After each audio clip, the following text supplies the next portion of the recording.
ஓம் சாந்தி 13/10/2025 சாக்கார முரளியின் முக்கியமான கருத்துக்கள். பாபா சொல்கிறாங்க, இனிமையான குழந்தைகளே, நீங்கள் தேவதைகளாக ஆக வேண்டும். ஆகையால் மாயையின் அவகுணங்களை தியாகம் செய்யுங்கள். கோபப்படுவது, அடிப்பது, தொந்தரவு செய்வது, தீய காரியங்கள் செய்வது, திருடுவது போன்ற அனைத்தும் மகா பாவமாகும். பாபா என்ன சொல்கிறாங்க, நம்மலாம் தேவதை ஆக போகிறோம், தேவதையாக ஆகணும். ஆகையினால நம்ம ஆத்ம அபிமானி ஆகணும், தெய்வீக குணங்களை தாரணை செய்யணும். இந்த தேக அபிமானத்தின் ஆதாரத்தில் வரக்கூடிய அந்த மாயாவினுடைய சுபாவங்கள், கர்மங்கள் எதுவுமே நம் மூலமாக வெளிப்படக்கூடாது. அந்த அவகுணங்களை எல்லாமே தியாகம் பண்ணிடுங்க அப்படின்னு பாபா சொல்கிறார். பாபா கேள்வி கேட்குறாங்க, இந்த ஞானத்தில் எந்த குழந்தைகள் வேகமாக செல்ல முடியும், யாருக்கு நஷ்டம் ஏற்படும்? பாபா பதில் சொல்கிறாங்க, யாருக்கு தனது வரவு செலவு கணக்கு வைப்பதற்கு வருகிறதோ அவர்கள் இந்த ஞான மார்க்கத்தில் தீவிர வேகத்தில் செல்ல முடியும். யார் ஆத்ம அபிமானியாக இல்லையோ அவர்களுக்கு நஷ்டம் ஏற்படும். வியாபாரிகளுக்கு வரவு செலவு கணக்கு வைக்கும் பழக்கம் இருக்கிறது, அவர்கள் இங்கும் வேகமாக செல்ல முடியும். ஆகையினால டெய்லி யார் தன்னுடைய லாப நஷ்ட கணக்கை பார்க்குறாங்களோ அவங்களால தன்னுடைய முன்னேற்றத்தை கொண்டு வர முடியும். நாளுக்கு நாள் அவங்க செக் பண்ணுவாங்க, தன்னை சேஞ்ச் பண்ணிப்பாங்க. அப்போ கணக்கு பார்க்க தெரிகிறவங்களால தான் தீவிர வேகத்தில் முன்னேறி செல்ல முடியும். அவங்களுக்கு அந்த ஆர்வம் இருக்கும், முன்னேறணுன்ற அந்த ஆர்வம் இருக்கிறதுனால அவங்க முன்னேறுவாங்க.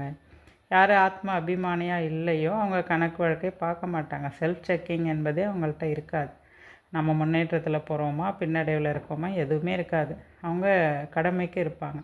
அப்படிப்பட்டவர்கள்லாம் நஷ்டம்தான் அடைய முடியும், இந்த ஞான மார்க்கத்தில் முன்னேற முடியாது அப்படின்னு சொல்கிறாரு. ஸ்தூலமான வியாபாரிகள் கூட எங்கள் பாபாவுடைய குழந்தை ஆனாங்கன்னா அவங்களுக்கு லாப நஷ்ட கணக்கு பார்க்க அந்த சன்ஸ்காரம் இருக்கிறதுனால இங்கே அவங்க என்ன பண்ணுவாங்கன்னா அந்த லாப நஷ்ட கணக்கை பார்த்து அவங்க என்ன பண்ணிவிடுவாங்க, முயற்சியில் முன்னேறி போயிட்டே இருப்பாங்கன்னு சொல்கிறாரு. பாடல் முகத்தை திருப்பி பார் மனிதா. ஓம் சாந்தி. ஆன்மீக நடிப்பு நடிக்கும் குழந்தைகளுக்காக தந்தை புரிய வைக்கின்றார். ஏனெனில் ஆத்மாதான் எல்லையற்ற நாடகத்தில் நடித்து கொண்டிருக்கிறது. உண்மையில் இந்த நடிப்பு என்பது மனிதர்களுக்கானது. குழந்தைகள் இந்த நேரத்தில் முயற்சி செய்து கொண்டிருக்கிறீர்கள். வேத சாஸ்திரங்கள் படிக்கலாம், சிவனுடைய பூஜை செய்யலாம்.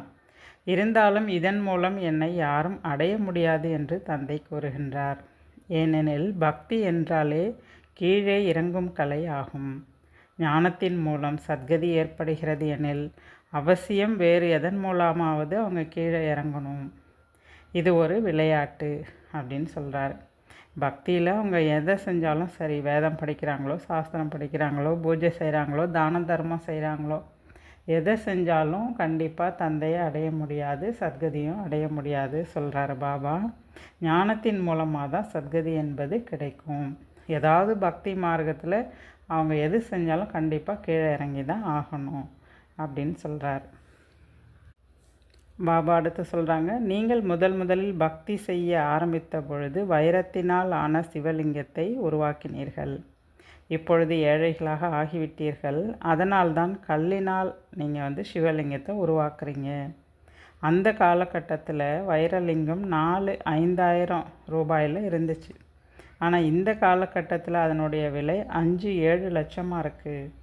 அப்படிப்பட்ட வைரம்லாம் இப்பொழுது கிடைப்பது கடினம். இப்போ நீங்கள் கல் புத்தியாக ஆயிட்டீங்க. அதனால தான் ஞானம் இல்லாத காரணத்தினால கல்லை பூஜை செய்கிறாங்க. ஞானம் இருப்பதால் நீங்கள் பூஜை செய்வது கிடையாது. இப்போ உலகத்தில் எல்லாரும் கல் புத்தியாக இருக்கிறதுனால கல்லை பூஜை செஞ்சிட்ருக்காங்க. பாபாவுடைய நாலேஜ் உங்களுக்கு கிடச்சிருச்சு, நீங்களாம் என்ன பண்ணுறதில்ல, கல்லை பூஜை செய்கிறது கிடையாது. ஏன்னா உங்கள் எதிரில் சைத்தன்யமான, அதாவது உயிரோட்டமான தந்தை எதிரில் இருக்கார். இப்பொழுது நீங்கள் அவரை தான் நினைவு செய்கிறீங்க. இந்த நினைவின் மூலமாக பாவம் அழிந்துவிடும் என்பதை நீங்கள் அறிவீர்கள். அடுத்து பாபா சொல்கிறாரு, இந்த கீதையிலும் கூறப்பட்டிருக்கு, ஹே குழந்தைகளே, பிராணி என்று ஆத்மாக்களுக்கு தான் சொல்லப்படுது. அதாவது உயிர் வாழ்வன அப்படின்னு யாருக்கு சொல்லப்படுது அப்படின்னா ஆத்மாக்களுக்கு தான். பிராணி என்றாலே உயிர் அல்லது மூச்சு. அது நீங்கிடுச்சுன்னா பிறகு பிணங்களாயிடுறாங்க, ஆத்மா வெளியேறிடுது. ஆத்மா அழிவற்றது. ஆத்மா சரீரத்தில் பிரவேசம் செய்கிற பொழுது அது சைத்தன்யமாக ஆகுது. இதெல்லாம் பாபா புரிய வைக்கிறார். தந்தை கூறுகின்றார், ஹே ஆத்மாக்களே, எந்த அளவு தெய்வீக குணங்களை தாரணை செய்திருக்கிறேன், எந்த விகாரமும் கிடையாது தானே, திருடுவது போன்ற எந்த அவகுணங்களும் என்னிடம் கிடையாது தானே என்று தனக்குள் சோதனை செய்யுங்கள். அசுர காரியங்கள் செய்தால் கீழே விழுந்து விடுவீர்கள். உங்களால் அந்த அளவிற்கு உயர்ந்த நிலையை அடைய முடியாது. கெட்ட பழக்கங்களை அவசியம் நீக்க வேண்டும். ஏன்னா நீங்களாம் யார் ஆக போகிறீங்க? தேவதை ஆக போகிறீங்க. அதே போல் இந்த குணங்கள் எதுவுமே ஆத்மாவுடைய உண்மை கிடையாது, ஆத்மாவுடைய நேச்சர் கிடையாது. இதெல்லாம் உங்களுடைய குணங்களே கிடையாது. இதையெல்லாம் விடுங்க அப்படின்னு சொல்கிறாரு. தேவதைகள் ஒருபொழுதும் யாரிடத்திலும் கோபப்பட மாட்டார்கள். இங்கு அசுரர்களின் மூலம் எவ்வளவு அடி வாங்குகிறீர்கள்? ஏனெனில் நீங்கள் தெய்வீக குலத்தை சார்ந்தவர்களாக ஆகின்றீர்கள் எனும் பொழுது மாயை அந்த அளவுக்கு உங்களை எதிரியாக்கிடுது அப்படின்னு சொல்கிறார். குழந்தைகளாகிய நீங்கள் இப்பொழுது மிகவும் தூய்மையாக இருக்க வேண்டும். திருடுவது போன்ற காரியங்கள்லாம் செய்யக்கூடாது. இது மிகவும் பாவம். பாபா, எனக்கு உங்களை தவிர வேறு யாரும் இல்லை, நாங்கள் உங்களை மட்டும்தான் நினைவு செய்வோம் என்று நீங்கள் தந்தையிடம் உறுதிமொழி கொடுத்துருக்கீங்க. பக்தி மார்க்கத்தில் கூட பாடுறாங்க. ஆனால் நினைவின் மூலம் என்ன கிடைக்கும் என்பது அவங்களுக்கு தெரியாது. அவர்கள் தந்தையவே தெரிஞ்சுக்கல. ஒரு பக்கம் பெயர் உருவத்திலிருந்து அப்பாற்பட்டவர் சொல்கிறாங்க, மற்றொரு புறம் லிங்க பூஜை செய்கிறாங்க. ஆனால் நீங்கள் தான் நல்ல முறையில் புரிஞ்சுட்டு நினைவு செய்கிறீங்க. ஆக நீங்கள் தான் மற்றவர்களுக்கும் கூட புரிய வைக்கணும் அப்படின்னு சொல்கிறாரு. அடுத்து மகானாத்மா என்று யாரை கூறுவது என்பதையும் நீங்கள் தீர்மானம் செய்யுங்க. சிறு குழந்தையாக சொர்க்கத்தின் இளவரசராக இருக்கும் ஸ்ரீகிருஷ்ணர் மகானாத்மாவா அல்லது இன்றைய நாட்களில் கலியுகம் மனிதர்களா? இவங்க 2 பேரில் யார் மகானாத்மாவாக இருக்க முடியும்? அவர்கள் விகாரத்தின் மூலம் பிறப்பது கிடையாது. அது விகாரமற்ற உலகம் சொர்க்கம். இது விகாரமான உலகம். விகாரமற்றவர்களுக்கு பல பட்டங்களை கொடுக்க முடியும். விகாரிகளுக்கு என்ன பட்டம் கொடுக்க முடியும்? சிரேஷ்டமானவர்களாக ஒரே ஒரு தந்தை தான் ஆக்குகின்றார். அவர் அனைவரையும் விட உயர்ந்ததிலும் உயர்ந்தவர். மற்ற அனைத்து மனிதர்களும் நடிகர்கள் ஆவார்கள். ஆக அவசியம் நடிப்பதற்கு வந்தே ஆக வேண்டும். சத்தியுகம் என்பது சிரேஷ்டமான மனிதர்களின் உலகம். மிருகம் போன்ற அனைத்தும் கூட அங்கே சிரேஷ்டமாக இருக்கும். அங்கு மாயா ராவணன் கிடையாது. அங்கு தமோகுண மிருகங்கள் எல்லாம் இருக்காது. மயில் கூட விகாரத்தின் மூலம் குழந்தை பெற்றெடுப்பது கிடையாது. இது பாபா புரிய வச்சிருக்காரு. மயில் ஆண் மயிலினுடைய அந்த கண்ணீர் கீழே சிந்தது இல்லையா, அதை பெண் மயில் பருகும். அதன் மூலமாக தான் அது இனப்பெருக்கம் ஏற்படுதே தவிர மயிலுக்கு விகாரம் கிடையாது. ஆகையினால மயில் கூட தேச பறவை என்று கூறுகிறார்கள். சத்தியுகத்திலும் கூட விகாரத்தின் பெயர் கிடையாது. சத்தியுகத்தின் முதல் இளவரசராகிய ஸ்ரீகிருஷ்ணரின் தலையின் மீது மயில் இறகை காண்பிக்கிறாங்க. மயில் இறகை காமிச்சிருக்காங்கன்னா கண்டிப்பாக அதில் ஏதாவது ஒரு ரகசியம் இருக்கும் இல்லையா? ஏன்னா மயில் எப்போவுமே தூய்மையானது. மயிலுக்கு விகாரம் கிடையாது அப்படின்றத சொல்கிறார். அதனால தான் கிருஷ்ணருக்கு அந்த தலைகிரீடத்தில் மயில் இறகு வைக்கப்படுது. இந்த அனைத்து விஷயங்களையும் பாபா தெளிவுபடுத்தி புரிய வைக்கிறார். பாபா சொல்கிறாரு, உங்களை தேவதைகளாக ஆக்குகிறேன் எனில் நீங்கள் தங்களை பரிசோதித்து கொள்ள வேண்டும். உழைப்பு இல்லாமல் உலகத்துக்கு எஜமானர்களாக ஆக முடியாது. ஆக உழைப்பு ரொம்ப முக்கியம். அதுபோல் உங்களை நீங்கள் பரிசோதனை செய்து நாளுக்கு நாள் உங்களை நீங்கள் மாற்றிக்கணும் அப்படின்னு சொல்கிறார்.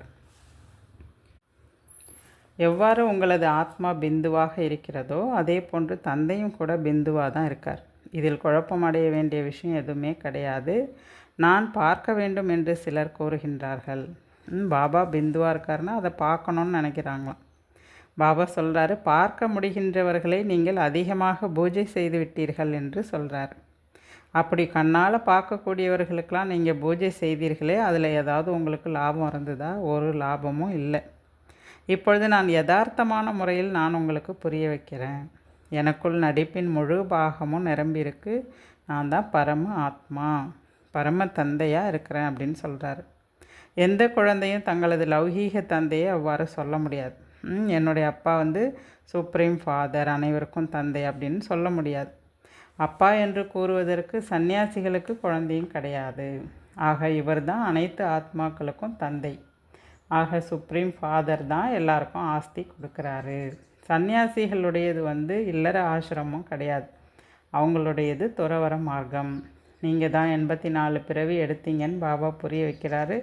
முதல்ல நீங்கள் சதோ பிரதானமாக இருந்தீங்க, பிறகு கீழே இறங்கி வந்துட்டீங்க.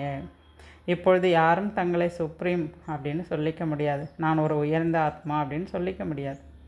இப்பொழுது தன்னை கீழானவன் அப்படின்னு தான் நினைக்கிறாங்க. பாபாவும் புரிய வைக்கிறாரு, குழந்தைகளே, எனக்குள்ள எந்த ஒரு விகாரமும் கிடையாது தானே என்று உங்களை நீங்களே சோதனை செஞ்சு பாருங்கள். இரவில் தினமும் தனது கணக்கு வழக்க பாருங்கள். வியாபாரிகள் எப்பொழுதும் தங்களுடைய கணக்கு பார்ப்பாங்களாம். ஆனால் அரசாங்க ஊழியர்கள்லாம் பார்க்குறது கிடையாது. ஏன்னா அவங்களுக்கு ஃபிக்ஸட் சம்பளம் இல்லையா, அதனால் அவங்களாம் அந்த கணக்கு பார்க்க மாட்டாங்க. வியாபாரி தான் என்ன பண்ணுவாங்க, டெய்லியும் அந்த லாப நஷ்டத்தினுடைய கணக்கு பார்ப்பாங்க. இந்த ஞான மார்க்கத்திலும் கூட வியாபாரிகள் வேகமாக முன்னேறி செல்கின்றனர். ஏன்னா அவங்களுக்கு அந்த டெக்னிக் தெரியுது, அதை இங்கேயும் அவங்க அப்ளை பண்ணுறாங்க, முன்னேறுறாங்க. ஆனால் படித்த ஆஃபீஸர்கள்லாம் அந்த அளவுக்கு முன்னேறுவது கிடையாது அப்படின்னு சொல்கிறாரு. இந்த ஆன்மீக வருமானத்திலும் ஒருவேளை ஆத்ம அபிமானியாக ஆகலை அப்படின்னா கண்டிப்பாக நஷ்டம் ஏற்பட்டுடும். தாய்மார்களெல்லாம் வியாபாரம் செய்கிறது கிடையாது, அவங்கெல்லாம் கூட நல்லா முன்னேறலாம். இன்னும் கன்னிகைகளுக்கு ரொம்ப ஈஸி அப்படின்னு சொல்கிறார்.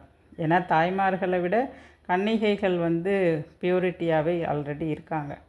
இப்போ தாய்மார்களுக்கு பாபா உதாரணம் சொல்கிறாரு. தாய்மார்கள் விகாரத்தோட ஏணியில் ஏறிட்டாங்க, பிறகு இப்போ அவங்க இறங்குறதுக்கு முயற்சி செய்ய வேண்டியதாக இருக்குது. யார் அந்தளவுக்கு முயற்சி செய்கிறாங்களோ அவங்களுக்கு தான் மகிமை கூட. ஆனால் கன்னிகைகள் விகாரத்திலே செல்வது கிடையாது. அப்படிங்கும்போது அவங்களுக்கு இன்னும் முயற்சி ஈஸியாக இருக்கும் அப்படின்னு சொல்கிறாரு. ஆனால் ஆண்கள்லாம் கொஞ்சம் உழைக்க வேண்டியிருக்கு.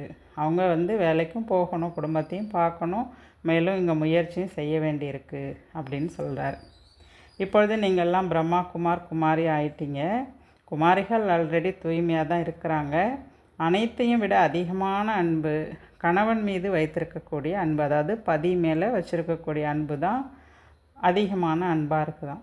அதனால் பாபா சொல்கிறாரு, நீங்கள் பதிகளுக்கெல்லாம் பதி பரமாத்மாவை தான் நீங்கள் நினைக்கணும், மற்ற அனைத்தையும் நீங்கள் மறந்து விட வேண்டும்.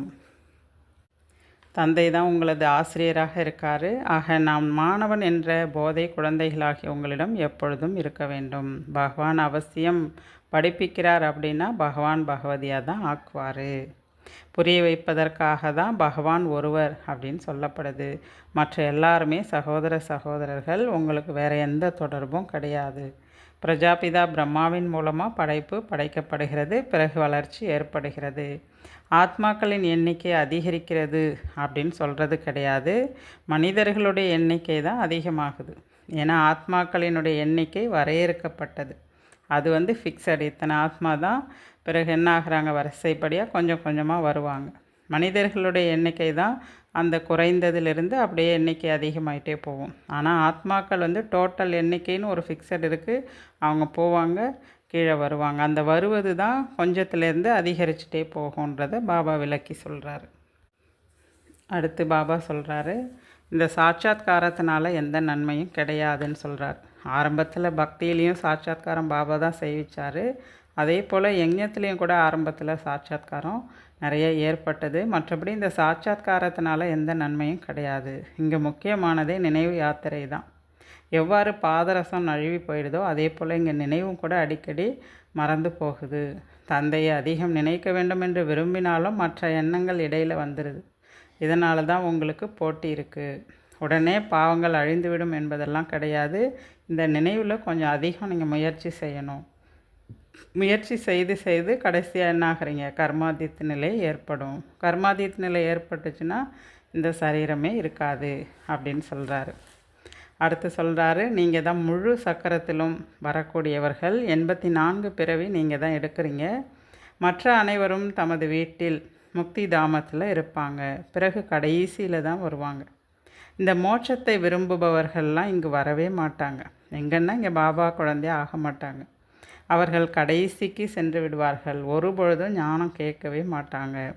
கொசு கூட்டம் போல் வருவாங்க, பிறகு கொசு கூட்டம் போல் போயிடுவாங்க. நாடகத்தின்படி நீங்கள் தான் படிக்கிறீங்க. பாபா 5000 ஆண்டுகளுக்கு முன்பு போல் இவ்வாறு ராஜயோகம் கற்பித்திருந்தார் என்பது உங்களுக்கு தான் தெரியும். சிவபாபா இவ்வாறு கூறுகின்றார் என்று நீங்களும் மற்றவர்களுக்கு புரிய வைக்கிறீங்க. இங்கு நீங்கள் புத்துணர்வு பெறுவதற்காக தான் வரீங்க எங்க மதுபனுக்கு சொல்கிறார். உங்களது கல்கத்தா அல்லது மும்பையில் முரளி நடத்தப்படுவது கிடையாது. மதுவனத்தில்தான் முரளி இசைக்கப்படுது. ஆக முரளி கேட்பதற்காக புத்துணர்வு பெறுவதற்காக பாபாவிடம் வர வேண்டியிருக்கு.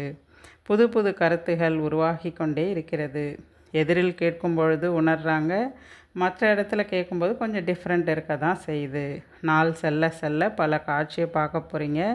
பாபா முன்கூட்டியே சொல்லிட்டாருன்னா அந்த சுவாரஸ்யம் இருக்காது, அதாவது சுவை நீங்கிடும். அதனால் நீங்களே ஒவ்வொன்றா பார்க்க போகிறீங்க, புரிஞ்சிக்க போகிறீங்க அப்படின்னு சொல்கிறார். ஒரு வினாடி போல் மற்றொன்று இருக்காது. பாபா ஆன்மீக சேவை செய்யறதுக்காக தான் வந்திருக்கார் அப்படின்னா குழந்தைகளாக நீங்களும் கூட பாபாவுடைய காரியத்தை, அதாவது இந்த ஆன்மீக சேவையை நீங்களும் செய்யணும். உங்களுக்கு அந்த கடமை இருக்குது. குறைந்தது இந்த விஷயத்தையாவது கோருங்க. எந்த விஷயம்னா அப்பாவை நினைவு செய்யுங்க, மேலும் தூய்மையாகுங்க. தூய்மையில் தான் நிறைய பேர் தோல்வி அடைகிறாங்க. ஏன்னா நினைவு செய்கிறது கிடையாது. குழந்தைகளாகிய உங்களுக்குள் அதிக குஷி ஏற்படணும். என்ன குஷி அப்படின்னா, யாரை இதுவரை அறியாமல் இருந்தோமோ அந்த எல்லையற்ற தந்தையின் எதிரில் நான் அமர்ந்திருக்கேன். சிவபாபா தான் ஞானக்கடலாக இருக்கார். தேகாதாரியிடமிருந்து புத்தியின் தொடர்பை நீக்கிவிட வேண்டும். இது சிவபாபாவுடைய ரதம். இவருக்கு கூட நம்ம மரியாதை கொடுக்கணும். மரியாதை கொடுக்கலன்னா தர்மராஜன் மூலமாக அதிக தண்டனை அடைய வேண்டியிருக்கும். பெரியவர்கள்னாலே மரியாதை கொடுக்கணும் இல்லையா? ஆக ஆதி தேவனுக்கு எவ்வளோ மரியாதை செலுத்துகின்றனர் என ஜட சிலைகளுக்கு கூட பாருங்கள் எவ்வளோ மரியாதை கொடுக்குறாங்க. ஆனால் நீங்கள் சைத்தன்யமானவருக்கு எதிரில் இருக்கிறீங்கும்போது இந்த பிரம்மாவுக்கு கூட நீங்கள் பிரம்மா தந்தைக்கு மரியாதை கொடுக்கணும்னு சொல்கிறாரு. நல்லது. தாரணைக்கான முக்கிய சாரம். முதல் பாயிண்ட் சொல்கிறாரு, தனக்குள் சோதனை செய்து தெய்வீக குணங்களை தாரணை செய்ய வேண்டும். தீய பழக்கங்களை நீக்கிவிட வேண்டும். பாபா நான் ஒருபொழுதும் தீய காரியங்களை செய்ய மாட்டேன் என்று உறுதிமொழி செய்ய வேண்டும். ரெண்டாவது பாயிண்ட் சொல்கிறாரு, கர்மாதீத் நிலை அடைவதற்காக நினைவிற்கான போட்டி போட வேண்டும். ஆன்மீக சேவைக்கு தயாராக இருக்க வேண்டும். பெரியவர்கள் மீது மரியாதை வைக்க வேண்டும். பாபா வரதானம் சொல்கிறாங்க, தந்தையை பின்பற்றுக எனும் பாடத்தின் மூலம் கடினத்தையும் சுலபமாக்கிவிடும் தீவிர முயற்சியாளர் ஆகுங்கள்.